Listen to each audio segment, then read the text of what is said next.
That was Berlin with Take My Breath Away, which I'm dedicating to my partner Angela, who's got asthma. I'll tell you what takes my breath away, the number of calls and texts we've had about Jasper. It's not been like this since we had the chat about Ramadan. Although on our message board, a few people have let themselves down with some pretty ugly vitriol. There's a surprise. Yeah, I won't go into detail, but lots of Fs, smattering of effing Cs, some D heads, and various T's, and a couple of S for brains.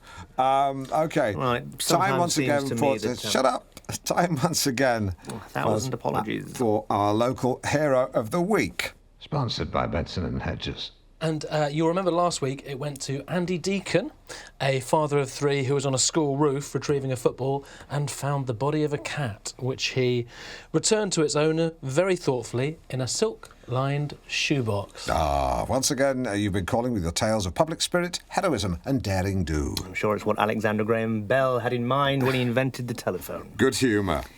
Every week, I do sometimes we think ask that we you, too much our listeners, store in to hearing put as many forward someone opinions as in possible. your life as Andrew who Neil, you feel is worthy of the once said title to me, hero. Opinions are like it doesn't have to be bottoms. hero in the Everyone traditional sense, has one, i.e. a soldier in Iraq, but someone that you feel has gone out of the way to do something for someone else. That's what we're looking for. It really is that simple. Make one crave a little bit of silence.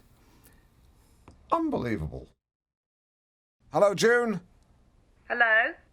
It's Alan Partridge from North Norfolk Digital's local hero. Sponsored by Benson and Hedges. Who was that? Your friend Maggie tells us that you've been recently knitting some luminous bibs for the car park attendants at your office. Oh, I did, yeah. Well, I'm pleased to say that you've been named as this week's local hero. You? Ah, the hero. Who was that? By way of a prize, you should be able to see a man outside dressed as a clown with £100 cash in his pocket. Oh. Is he smoking a cigarette? He might be. Simon, who'd be your local hero? Probably my newsagent. At the end of the day, each day, he gives away all the leftover sandwiches to homeless people. That's a hero. He's a hero. He's a hero. What about you, Jasper? Oh, no, I couldn't possibly comment. Oh, go on. Well, I'll tell you who I wouldn't nominate. No, we can all do that. Hitler. Tell us who you would nominate. Well, I've always admired... Not someone who works in the media or London. Yeah, God forbid. Making one of them a hero would be like Don't do one of those. Just tell us who's your hero. Well, there was a history teacher at my school, Mr. Rigg. No, So he might... Sorry. No, you were saying. No, please, do go on, I insist. Just he'd be... he didn't have to take me under his wing, and he did. And he was very kind to me when I was vulnerable, and I miss him. I don't mind saying that. You should talk more like that, because when you did, you can see in your face that deep down you're a cracking fella. Thank you. Forget about it. Forget about it. Love that. OK, time for some music. Here's a chap who's permanently high while his mates sell blubber for cash. It's Bob Marley and the Wailers. Now it's time to return to Alan's sad stories.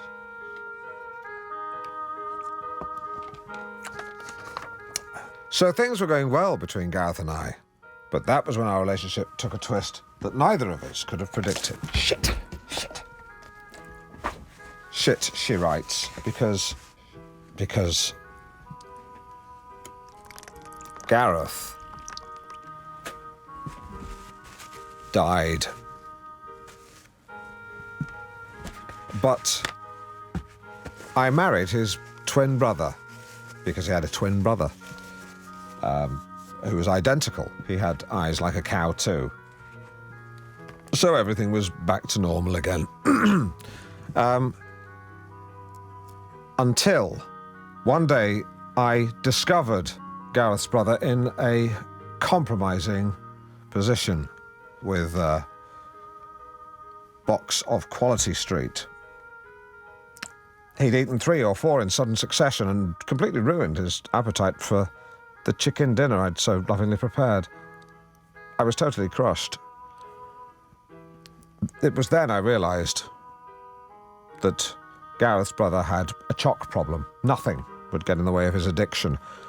The lowest point came when I found him collapsed in a sugar-induced coma in the bogs of Yates's Wine Lodge in Yarmouth. We cried and cried that night. I reiterated my love for him, he reciprocated his love for me, and we shared a chocolatey kiss that will stay with me forever. But it was then that everything changed. Again. Because his weight had ballooned to 20 stone or thereabouts. When he came towards me to hug me, he fell on me and shattered my spine in 3 places. The police didn't believe him, and he was carted off to prison for GBH, or attempted murder, I forget which. I still visit him once a week in prison, and he tells me, Alan, that he tunes into your show, and it offers him great solace, great comfort. Not that the show is aimed at the criminal fraternity in any way. The cons tend to listen to Orbital Digital, as many of them have learning difficulties. I should add, the reason I was able to visit him was because of a pioneering operation which enabled me to walk again, because they replaced my spine with a new one made of carbon fibre, which is actually the material they use in the engine blocks and chassis for Formula One cars. It's actually lighter than aluminium. Yours sincerely, Deirdre. P.S. Unfortunately, I can't remember what our favourite song was. What a sad story. OK, now, please do keep your calls, texts and faxes coming in on today's big question, which is, how often should you wash your towels? Ted in Wisbeck has been in touch. I don't use towels. I use a hairdryer set on cool. It takes a bit longer, but it feels lovely. And I finish off with a little talc for my testes and bum. Lovely stuff. The news read by Alan Partridge. A body believed to be that of missing teacher Alan Weybridge has been found in Thetford Woodland by a man walking his dog. He finds a lot of bodies, this guy walking his dog. If I was the police, I'd be wanting to talk to Rex and his mysterious owner.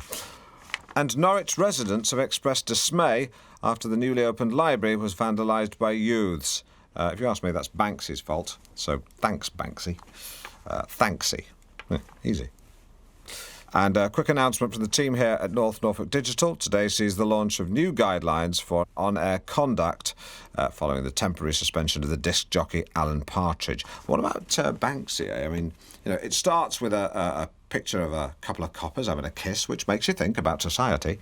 But it ends with the grotesque spectacle of a big willy daubed on the side of our motorway footbridge. That's the news.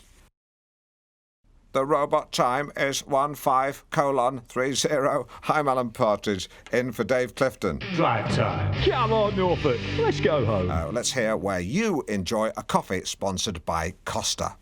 Leonard in Yaxham. I have a black coffee on the way to school.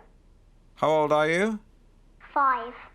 OK, does Mummy know you do this? Your mummy or my mummy? Your Mummy, obviously. Where's Sidekick Simon? He's gone to work at a website that aggregates content. Absolutely meaningless. Are you sad or happy? Happy. Thanks for your call. Percy in Deptford. I like to sit outside my ex-wife's house. Hello? North Norfolk Digital. Okay, this... North Norfolk's best music mix. The phone system's down. I can't get any callers. Hello? Anyone?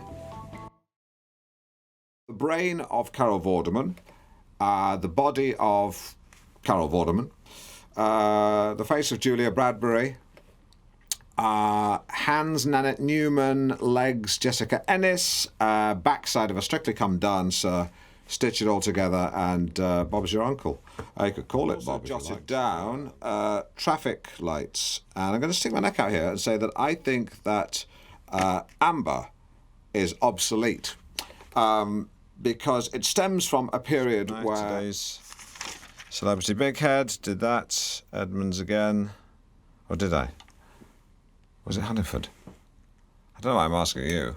I'm not actually sure if anyone's listening.